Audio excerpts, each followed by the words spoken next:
Many of our historic sites and national treasures have been affected. The defacement of public property has been termed a national disgrace. A good question at this point is, why do people do it? The motivations for graffiti are many: love, bravado, or even humor. But the motivations are not always so innocent. Graffiti may be hateful, insightful, or radical. Some experts say that graffiti is one way adolescents have to express their identities. They say this isn't really any different than putting titles on doors of offices or monograms on things that we own. Perhaps some of it is an attempt to be unique. However, another strong reason for graffiti seems to be peer pressure. In other words, some of it's done to show the other kids you're not afraid to do it, or merely to show how many times you can do it, or if you can put it on inaccessible places. But in still other cases, graffiti is used as a way to mark the territory or communicate in street language. Other graffiti rises out of anger, resentment, and psychological disturbance. In any event, it reveals a great deal about the artist's personality. The school board and the principal have approved your request to decorate the school walls, providing you submit your plans to the students for a referendum vote. So what do you want to do? Well, if they really mean it, why don't we go mod? What do you mean by mod?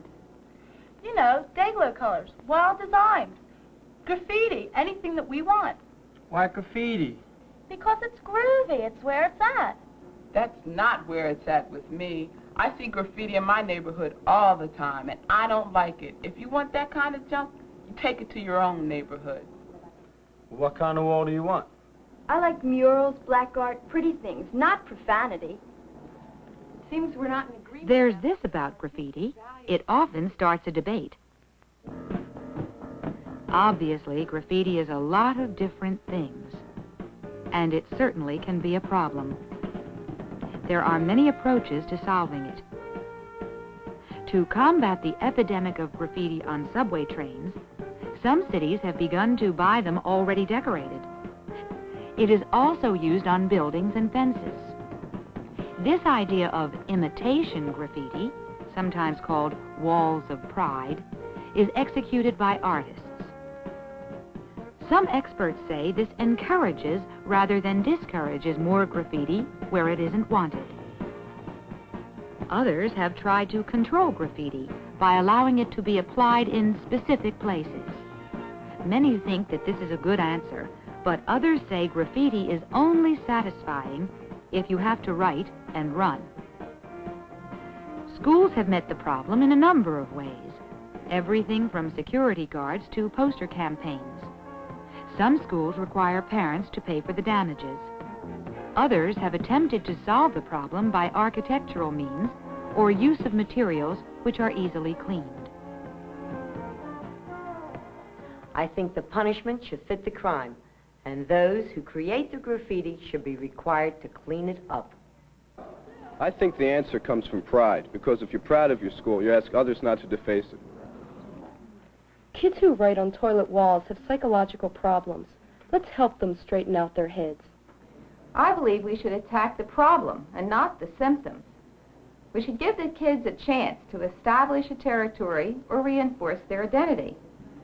We should give them the responsibility to clean up a block in their neighborhood, or to plant a tree, or to paint a useful sign. And whatever they do, it should bear their names proudly. A lot of kids get themselves over a graffiti phase by doing something instead of. One day they decide that it's more fun to use their talents where they'll be appreciated. It's not that drawing on a wall somewhere is always such a bad thing, but it's not really a good thing either. The point is that you can get pretty much the same kick and better recognition in other ways. The solution to the problem of graffiti, then, seems to lie within each of us. Young people have to decide if this is the kind of decorated world they want to live in. For a time, there was a certain romance attached to graffiti. It was something one did to declare oneself against authority, like funky old clothes, long hair, and hip talk. After a while, graffiti wasn't so different anymore. There was so much of it, and it was used for so many political purposes, it was boring. Besides, many kids began to find it a discord. How could you honestly support the environment and be a graffiti polluter? Even if you only write environmental slogans, you are part of the problem, not the solution.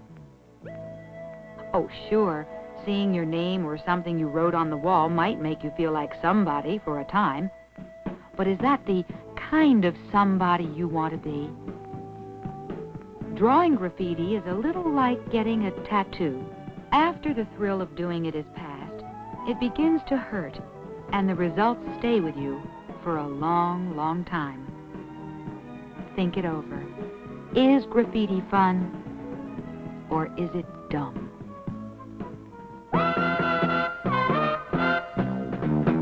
Hey, is it fun or just dumb? Yes, either it's fun or just dumb. You know there are kids in school, some of them break the rules. Hey, is it fun or just dumb? Maybe what they're doing's funny. Maybe it may look that way.